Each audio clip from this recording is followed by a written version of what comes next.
अस्सलाम वालेकुम। आज हम आपको अपने YouTube चैनल में खुशामदीद कहते हैं। आज हम आपको बनाना सिखाएंगे झटपट पोटा कलेजी अपने ही अंदाज में, अपनी मम्मी के स्टाइल में। ज़्यादातर रेसिपी में ये होता है कि पोटा हार्ड रह जाता है और कलेजी गल जाती है, लेकिन आज मैं आपको ऐसा तरीका बताऊंगी जिससे पोटा भी सॉफ्ट रहेगा और कलेजी भी सॉफ्ट हो जाएगी। आज एक आपको मुनफरिद स्टाइल से मैं ये रेसिपी बनाना आपको सिखा रही हूँ। इस रेसिपी को बनाने के लिए हम 1 किलो पोटा लेंगे और आधा किलो कलेजी। तो चलें अब हम करते हैं शुरू। सबसे पहले हम इसमें डालेंगे 2 कप पानी।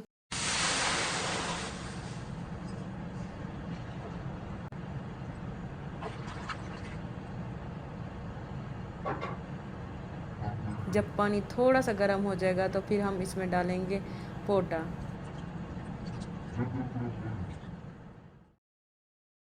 पोटा डालने के बाद अब हम इसको लगाएंगे ढक्कन।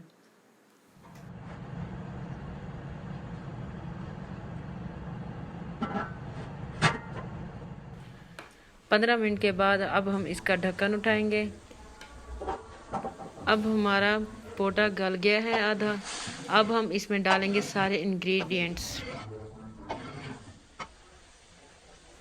2 बड़े साइज़ के प्याज और 3 बड़े साइज़ के टमाटर का पेस्ट हमने बना के पहले से रख लिया था। अब हम इसमें ये ऐड करेंगे।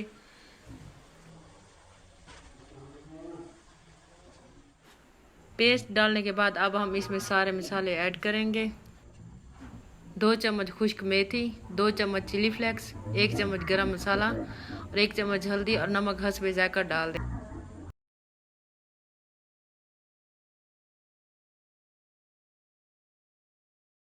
अब हम इसको करेंगे अच्छी तरह मिक्स।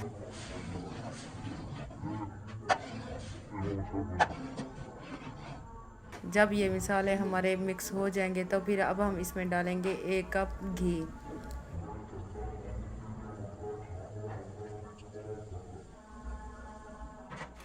घी डालने के बाद अब हम डालेंगे इसमें खुश्क धनिया और लहसुन जो हमने पहले से कूट के रख लिया था।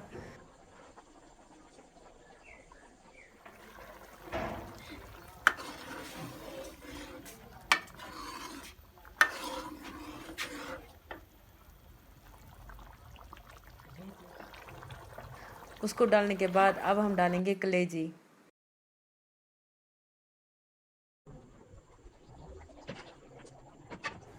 कलेजी डालने के बाद अब हम इसकी 5 से 7 मिनट अच्छी तरह से अब हम भुनाई करेंगे। अच्छी तरह भुनाई करने से कलेजी की स्मेल ख़त्म हो जाएगी और कलेजी गल भी जाएगी। अब हम डालेंगे इसमें 1 कप दही। दही डाल के अब हम इसमें करेंगे अच्छी तरह से फिर एक बार फिर भुनाई।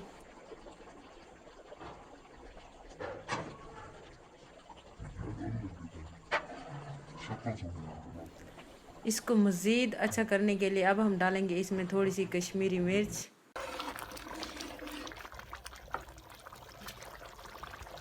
भुनाई करने के बाद अब हम इसमें डालेंगे 1 कप पानी।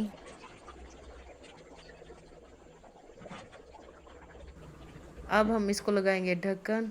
ढक्कन लगाने के बाद इसकी फ्लेम हम नॉर्मल ही रखेंगे। 2 से 3 मिनट के बाद अब हम इसका ढक्कन हटाएंगे। अगर आप ड्राई खाना पसंद करते हैं तो आप इसका सारा पानी खुश्क कर दें। ये हमारी सादा और यूनिक सी रेसिपी तैयार है।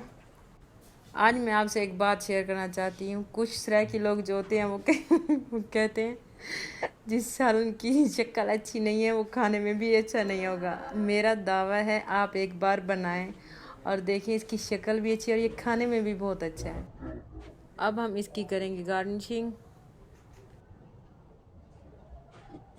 अगर आपको हमारी ये रेसिपी अच्छी लगी है तो हमारा चैनल सब्सक्राइब कर दें और लाजमी करें और शेयर भी कर दें।